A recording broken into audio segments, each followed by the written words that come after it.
पुणे लोकसभा मतदारसंघातील एमआयएम पक्षाचे उमेदवार अनिस सुनके यांनी टिपू सुलतान याचे स्मारक पुण्यात उभारू अशी घोषणा केली आहे। अनिस सुनके यांच्या या घोषणेचे पडसाद शहरात तत्काळ उमटले आणि पुणे भाजपचे शहराध्यक्ष धीरज घाटे यांनी टिपू सुलतान स्मारकाचा कडाडून विरोध केला। त्याचबरोबर घाटे यांनी सुनके यांच्यावर प्रखर टीका केली। घाटे म्हणाले, एमआयएमचे अनिस सुनके यांनी अत्यंत चुकीचे विधान केले आहे। आपल्या देशावर, संस्कृतीवर आक्रमण आणि अत्याचार करणाऱ्या टिपू सुलतानचे स्मारक पुण्यात उभं करण्याची घोषणा हा अत्यंत दुर्दैवी प्रकार आहे।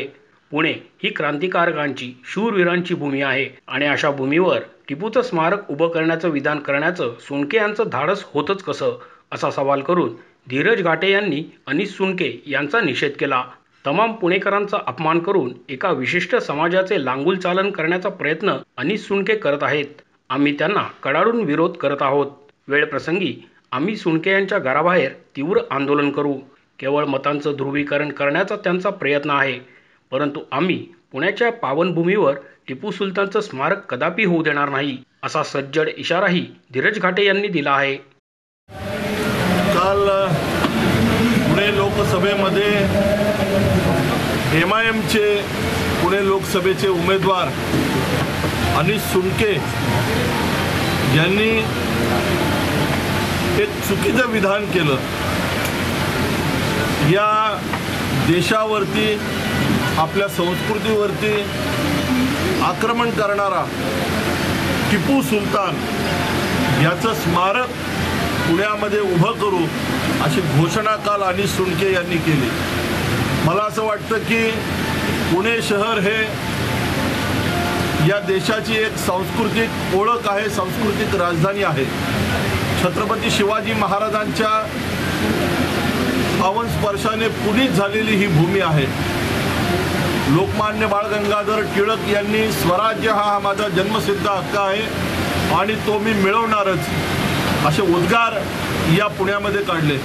स्वातंत्र्यवीर सावरकर असतील, लहुजी वस्ताद साळवे असतील, वासुदेव बळवंत फडके असतील, अनेक क्रांतिकारकांनी या पुण्यामध्ये आपल्या क्रांतीच्या माध्यमातून या देशाला स्वातंत्र्य मिळवून देण्यासाठी आपल्या जीवाचे बलिदान दिले। अशा पुण्यामध्ये टिपू सुलतानचं स्मारक करू अशी घोषणा करण्याचं धाडस एमआयएमचे उमेदवार अनिस सुनके यांचं होतंच कसं, हा माझा सवाल आहे। या पुण्यामध्ये लहुजी वस्तादांचं स्मारक व्हावं अशी मागणी अनेक वर्षांपासून आम्ही केली आणि ती प्रत्यक्षात आणली। लहुजी वस्ताद साळवे हे क्रांतिगुरू होते, यांनी अनेक क्रांतिकारक घडवले। या पुणे शहरामध्ये आपण पाहतोय की महात्मा ज्योतिबा फुलेंचं स्मारक व्हावं अशी मागणी गेले अनेक वर्ष होती। भिडेवाड्यासारखा प्रश्न पुण्याच्या इतिहासामध्ये पहिल्यांदा आपण मार्गी लावला। पुणे हे क्रांतिकारकांची भूमी आहे, पुणे हे शूरवीरांची भूमी आहे। अशा पुण्यामध्ये एमआयएमचा उमेदवार अशा पद्धतीने विधान करतो, याचा मी सर्वप्रथम निषेध करतो। पुण्यातल्या तमाम पुणेकरांचा एमआयएमचे उमेदवार अनिस सुनके यांनी अपमान केला आहे। पुण्याच्या संस्कृतीची एक वेगळी ओळख आहे। अशा पद्धतीने मुस्लिमांचं लांगुल चालन करण्याचा प्रयत्न अनिस सुनके करतात।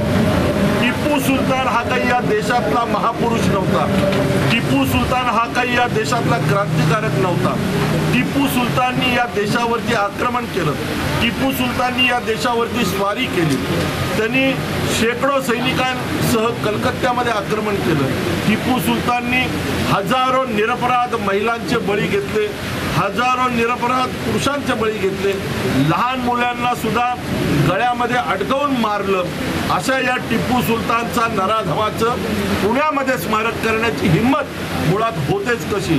भारतीय जनता पार्टी, पुण्यातल्या सर्व हिंदुत्ववादी संघटना याला कडाडून विरोध करतील। वेळ पडली तर अनिस सुनकेंच्या घराबाहेर तीव्र आंदोलन करतील। अशा पद्धतीने पुण्याच्या सांस्कृतिक राजधानीमध्ये कोणी उठतं आणि टिपू सुलतानचं स्मारक करण्याची घोषणा करतंय, मला असं वाटतं की याला आमचा तीव्र विरोध आहे। आम्ही या घटनेचा, त्यांच्या उद्गाराचा तीव्र निषेध करतो।